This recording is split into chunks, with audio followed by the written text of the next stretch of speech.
Short Answers to Common Objections Against Religion by Father Louis de Segur. 12th Objection. Priests make a trade of religion. They do not believe what they preach. Answer. What do you venture to assert? The priests of Jesus Christ are impostors? Pray, how do you know that? How can you read their hearts and pronounce whether they believe or do not believe in the sacred origin of their priesthood? It is the accuser's business to prove what he advances. I defy you to prove this accusation. You will, perhaps, cite by way of proof the name of some bad priest. I must then remind you that the exception proves the rule.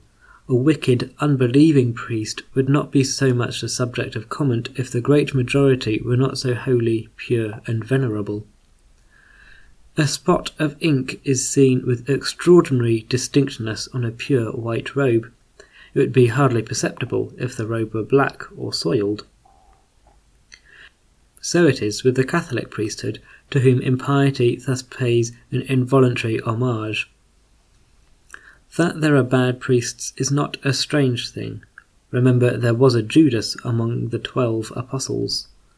Just as the apostles, the first priests, the first bishops of the church, thrust out the traitor from among them, and were not responsible for his crime, so the church condemns, with even more energy and horror than you yourselves express, those traitorous priests who desert their sublime duties.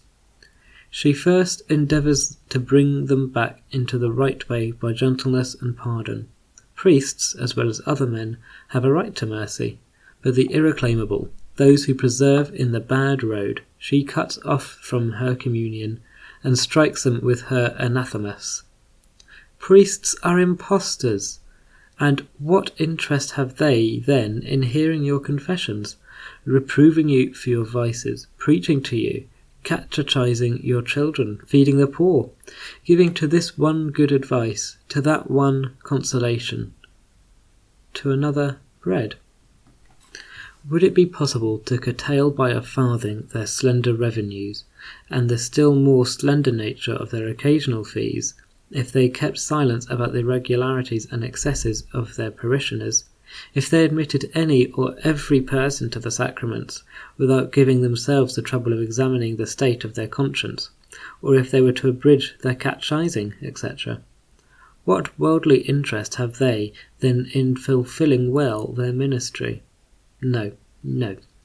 The priest is not what the impious proclaim him to be, and it is because they are aware of this that these people detest the priest so cordially. They see in him the representative of the God who condemns their vices, the envoy of Jesus Christ whom they blaspheme and who will judge them. They see in him the personification of that law of God which they unceasingly violate, and it is because they do not wish to acknowledge the Master that they do not wish to recognize his minister.